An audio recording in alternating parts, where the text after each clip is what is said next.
जय हिंद बच्चों। इस वीडियो में हम क्लास 12th मैथमेटिक्स का chapter first relation and function को समझने की कोशिश करते हैं। तो सबसे पहले हम रिलेशन क्या होता है इसको समझ लेते हैं। रिलेशन सब को हम अच्छी तरह से जानते हैं कि रिलेशन क्या होता है। रिलेशन हमेशा दो लोगों के बीच में ही होता है।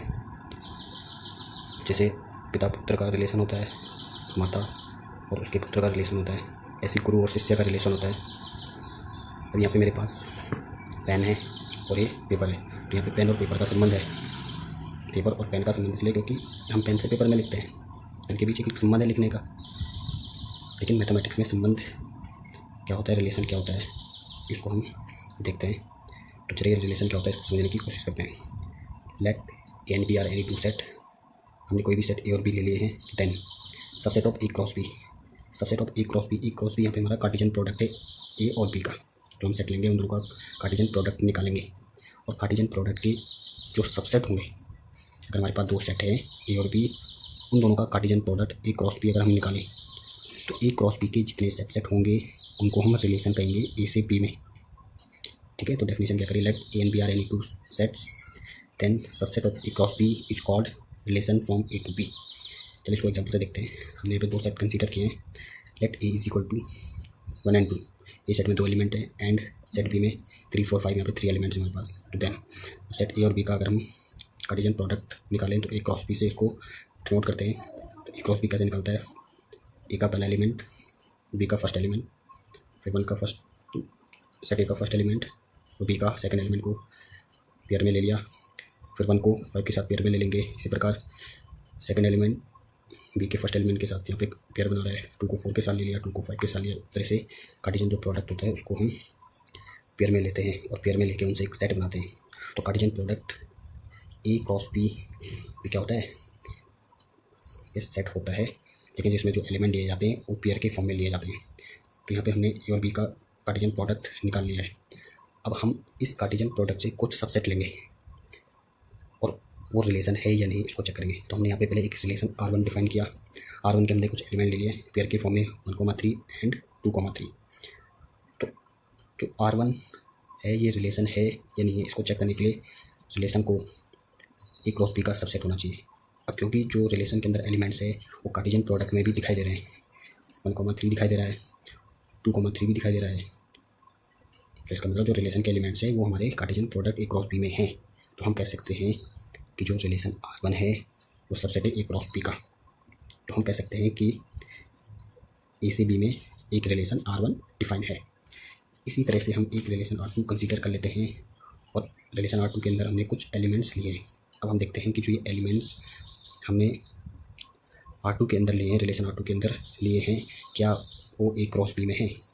तो 1,5 है, 2,5 है, 2,3 ये भी है, 1,4 ये भी है। यहाँ पे हमें दिख रहा है जो रिलेशन हमने R2 कंसीडर किया था उसके सारे एलिमेंट हमारे ए क्रॉस बी में हैं।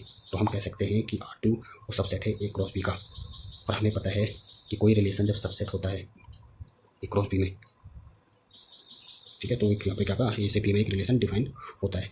चलिए इसी तरह से हम एक रिलेशन R3 कंसीडर करते हैं और इसमें हम एलिमेंट्स लेते हैं 1,2 एंड 2,4। तो क्या 1,2 2,4 हमारे कार्टेशियन प्रोडक्ट में है। तो 1,2 हमें कार्टेशियन प्रोडक्ट में नहीं दिखाई दे रहा है, लेकिन 2,4 दिखाई दे रहा है। तो रिलेशन का जो ईच एलिमेंट है वो कार्टेशियन प्रोडक्ट में होना चाहिए, क्योंकि यहाँ पे हमारे पास 1,2 हमारे कार्टेशियन प्रोडक्ट में हमको दिखाई नहीं दे रहा है।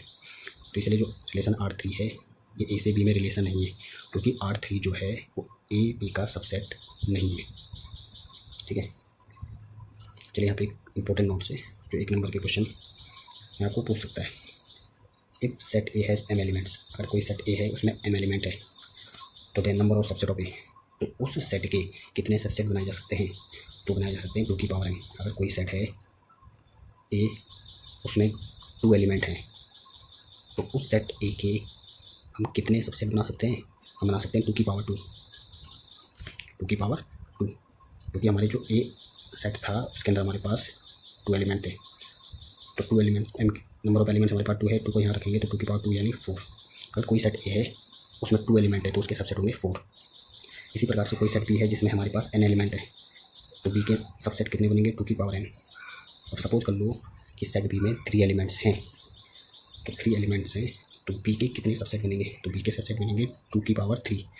और 2 की पावर 3 में पता है 2 क्रॉस 2 यानी 2 2 4 2 8, तो यानी टोटल 8 सबसेट बनेंगे। Now the number of subset of A cross B, अगर हमारे पास दो सेट हैं ए और बी, ए में m एलिमेंट है, बी में n एलिमेंट है, तो उनके कार्टेशियन प्रोडक्ट में कितने सबसेट होंगे, तो उनके कार्टेशियन प्रोडक्ट में 2 की power m into n subset होंगे। ठीक है, इस चीज़ को ध्यान देना काफ़ी इंपॉर्टेंट है। चलिए अब हम डोमेन, कोडोमेन और रेंज को समझने की कोशिश करेंगे। तो सबसे पहले हम ए से बी में एक रिलेशन डिफाइन करते हैं। सेट ए और सेट बी हमने यहाँ पे डिफाइन किया है। सेट ए के जो एलिमेंट्स है 1 2 3 4, सेट बी के जो एलिमेंट हमने कंसीडर किए हैं A B C D E. ए से बी में एक रिलेशन डिफाइंड है, 1 ए के साथ रिलेटेड, बी 2 के साथ, सी 3 के साथ और 4 डी के साथ रिलेटेड है, और ई ऐसा एलिमेंट है सेट बी में जो किसी के साथ रिलेटेड नहीं है। तो अगर हमारे पास दो सेट है तो उन दो सेट में डोमेन क्या होगा, तो जो सेट ए है वो हमारा डोमेन, सेट ए में जितने भी एलिमेंट्स होंगे ये हमारे डोमेन के अंदर आएंगे। The set of all first elements A is called domain. अगर हमारे पास दो सेट है ए और बी, और ए से बी में अगर रिलेशन ए से बी में डिफाइन है, तो जो हमारा फर्स्ट सेट होगा उसको हम डोमेन कहेंगे। ध्यान देना यहाँ पे, अगर ए से बी में एक रिलेशन डिफाइंड है तो ए के जितने भी एलिमेंट्स होंगे हमारे डोमेन के अंदर आएंगे। अगर रिलेशन बी से ए में डिफाइन होता तो बी के जो एलिमेंट्स होते वो हमारे डोमेन होते, लेकिन यहाँ पे रिलेशन ए से बी में डिफाइंड है। जो रिलेशन है वो ए से बी में डिफाइंड है। रिलेशन क्या है, ए से बी में डिफाइंड है। जो रिलेशन है ए से बी में डिफाइन है, रिलेशन है ए से बी में डिफाइन है।